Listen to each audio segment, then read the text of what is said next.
Hi hello నమస్తే welcome back to our channel. నేను మీ food అబై షమ్లని. ఇవాళ రెసిపీ వచ్చేసి టమాటో బాత్ అండి. చాలా సింపుల్గా చాలా ఈజీగా చేయొచ్చు. ఈ టమాటో బాత్లోకి సైడ్ డిష్గా ఎల్లిపాయ కారం అయితే సూపర్ టేస్టీగా ఉంటుంది. డెఫినెట్గా ట్రై చేయండి, చాలా రుచికరంగా ఉంటుంది.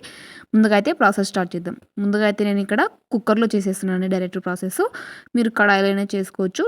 నేను ఫస్ట్ అయితే కొద్దిగా ఆయిల్ తీసుకున్నాను. ఆయిల్ తీసేసుకొని బగారా స్పైసెస్, చెక్క, లవంగం, ఇలాచి, మరాఠీ మొగ్గ ఇవల్ల ఉంటుంది కదా, అవల్ల మసాలాలు, ఓల్ గరం మసాలాలు వేసేసుకొని ముందుగా కట్ చేసి పెట్టుకున్న ఆనియన్స్, 2 చీలికలు చేసుకున్న పచ్చిమిర్చి వేసేసుకొని వీటిని ఆనియన్స్ కొంచెం కలర్ చేంజ్ అయ్యే వరకు వేయించుకోవాలి. నెక్స్ట్ వచ్చేసి ఇక్కడ నేను గ్రీన్ బఠానీ తీసుకున్నానండి. పచ్చి బఠానీ కంటే ఇలా ఒట్టి బఠానీ దొరుకుతుంది కదా, గ్రీన్ బఠానీ, ఇవి నానబెట్టుకున్నారనుకో ఈ రైస్కు టేస్ట్ నిచ్చేది ఈ ఒట్టి బఠానీనే అండి. ఇవి కనీసం మినిమం 6 అవర్స్ అన్న నానాలి.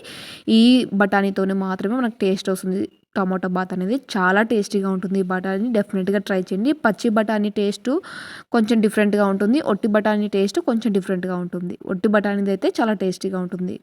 నెక్స్ట్ వచ్చేసి అదే ఆయిల్లో ఆనియన్స్ కలర్ చేంజ్ అయ్యాక కొంచెం అల్లం వెల్లుల్లి పేస్ట్, ముందుగా నానబెట్టుకున్న బఠానీలు వేసేసుకొని ఆయిల్లో కొంచెం వేగనిచ్చుకోవాలి.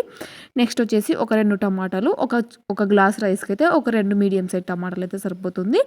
వేసేసుకొని మరి ఎక్కువ టమాటాలు కూడా బాగుండదు, కొంచెం తక్కువనే వేసుకొని ఒక 2 టమాటాలు వేసేసుకొని టమాటా మగ్గడం కోసం కొంచెం సాల్టు, కొంచెం కారము, కొద్దిగా కలర్ కోసం కొంచెం పసుపు వేసేసుకొని టమాటాలన్నీ బాగా మగ్గనిచ్చుకోవాలి ఆయిల్లో.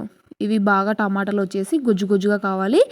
బాగా ఇలా అయితేనే మనకి తొక్కలు ఉండవు, టమాటా ఎక్కడ కనపడదు. మొత్తం బాగా మూత పెట్టేసుకొని బాగా ఉడకనిచ్చుకోవాలి. టమాటాలు అంతా బాగా మగ్గాక కొంచెం గరం మసాలా, కొంచెం ధనియా పౌడర్ వేసేసుకొని వీటిని బాగా వేయించుకోవాలి. వేయించుకొని కొంచెం మనకి ఆయిల్, మనం వేసిన ఆయిల్ పైకి తేలుతుంది కదా, ఆ ఆయిల్ తేలే వరకు బాగా వేయించుకోవాలి టమాటాలని. నెక్స్ట్ వచ్చేసి ముందుగా నానబెట్టుకున్న రైస్ ఉంది కదా, ఆ రైస్ని అందులో వేసేసుకోవాలి. ఇక్కడ నీళ్ళు పోయకముందే రైస్ వేసుకున్నాం అనుకో, కుక్కర్లో చేసేటప్పుడు ఇది ఒక బెనిఫిట్ అండి. ముందుగానే రైస్ని వేసుకొని ఆ మసాలా అంతా రైస్కి పట్టే విధంగా, ఇది ఒక్క రైస్ అనే కాదు, ఏ రైస్ చేసినా కుక్కర్లో ఫస్ట్ ముందుగా రైస్ని అయితే కొంచెం ఆయిల్లో వేయించుకున్నాం అనుకో, రైస్ అనేది పొడి పొడిగా వస్తుంది, చాలా బాగుంటుంది.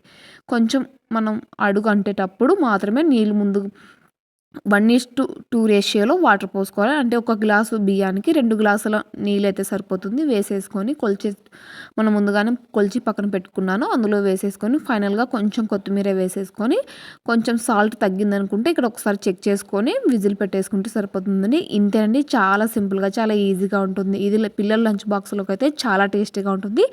చల్లారాక కూడా చాలా టేస్టీగా ఉంటుంది. సైడ్ కాంబినేషన్గా ఎల్లిపాయ కారం అయితే సూపర్ టేస్టీగా ఉంటుంది. జలుబు చేసినప్పుడు ఇలాంటి ఒక రైస్ చేసుకుని తినండి, చాలా బాగా రుచికరంగా ఉంటుంది నోటికైతే.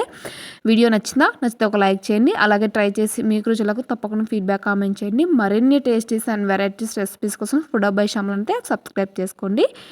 ఇంతేనండి, చాలా సింపుల్గా చాలా ఈజీగా ఉంటుంది. దీని సైడ్ డిష్గా చికెన్ పకోడా అయినా బాగుంటుంది, ఏదైనా బాగుంటుంది. ఏది లేనప్పుడు ఎల్లిపాయ కారం వేసుకొని తిన్నా చాలా టేస్టీగా ఉంటుంది. డెఫినెట్గా ట్రై చేయండి.